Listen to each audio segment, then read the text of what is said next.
This week, the US President Donald Trump officially announced he'll run for a second term. 1 Republican's pledged to challenge him for the 2020 nomination, and currently 23 Democrats are vying for their party's candidacy. The president's campaign already has a familiar ring. Trump's pitch for re-election is a rejig of his 2016 slogan. It's now "Keep America Great." We will make America safe again.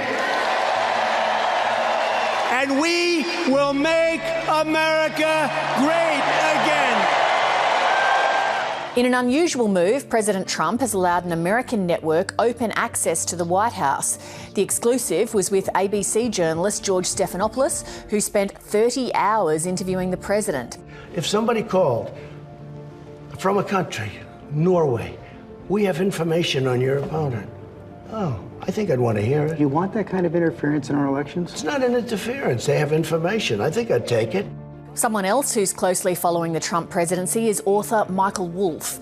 His White House expose, Fire and Fury, sold almost 2 million copies in its first 3 weeks of release.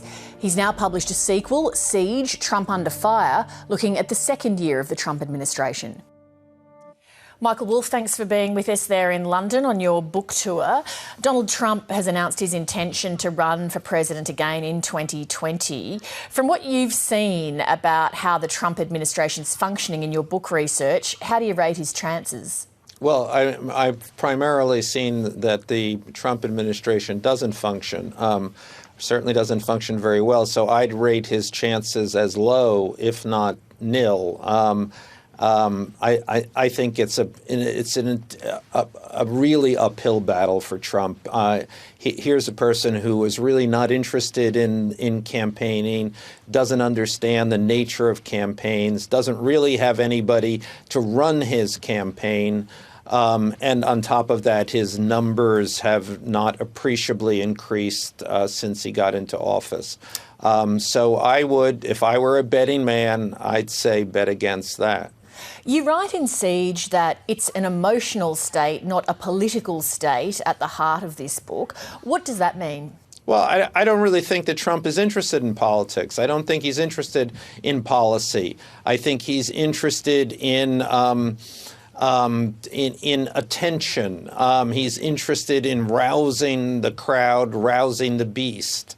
And for that matter, the people around him have to deal not so much with policies and politics, but with Trump's emotions in any given moment. But for all of Trump's extensively documented erratic, narcissistic and incomprehensible behaviour, including in your work, and for all of the lying and exaggeration and insults that we can read pretty much daily on his Twitter feed, he still has a 42% approval rating in the US, according to the aggregate of the opinion polls.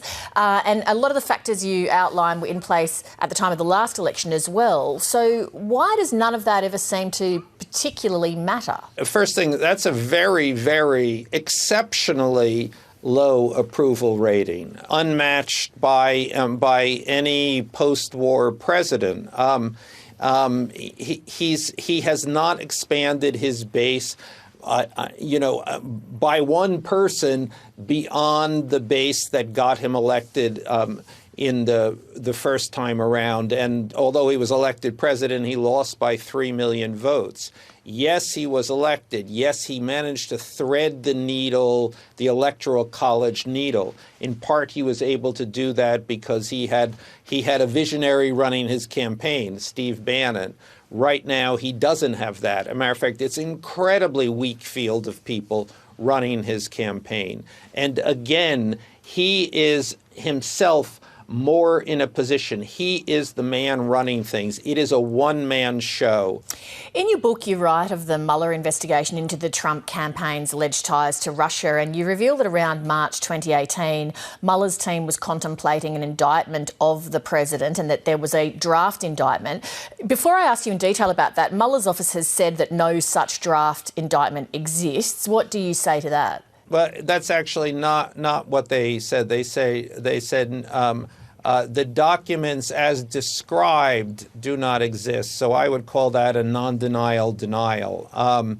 And I have the documents. I mean, I have a 56-page document in which an indictment is laid out in excruciatingly detailed terms. And the other part of the document is an argument about why why a sitting president can in fact be indicted. Now, clearly they did not indict the president, and they decided that they, or at least according to Robert Mueller, that they could not indict the president. But obviously they had to have had this kind of discussion, this kind of internal debate. So what I've provided is a window, really the first window into what I assume will be many windows to come into what went on in the special counsel's office for 2 years. And ultimately, why did they decide to not proceed with that indictment? I would theorize, and I don't know, I mean, nobody really knows what happened inside the special counsel's office, but I think Donald Trump spooked the special prosecutor. I think Robert Mueller saw Donald Trump as a man in the suicide vest. And if confronted, if pushed into a corner, he would provoke the mother of all constitutional crisis and really imperil the American justice system. And I think Robert Mueller, at the end of the day, said Donald Trump will pass, and let's let him pass with as little damage as possible. Michael Wolff, many thanks for your time. Thank you. Hi, I'm Lee Sales. Thanks for watching this story. If you'd like to watch more of 730's stories, they are on the left of your screen.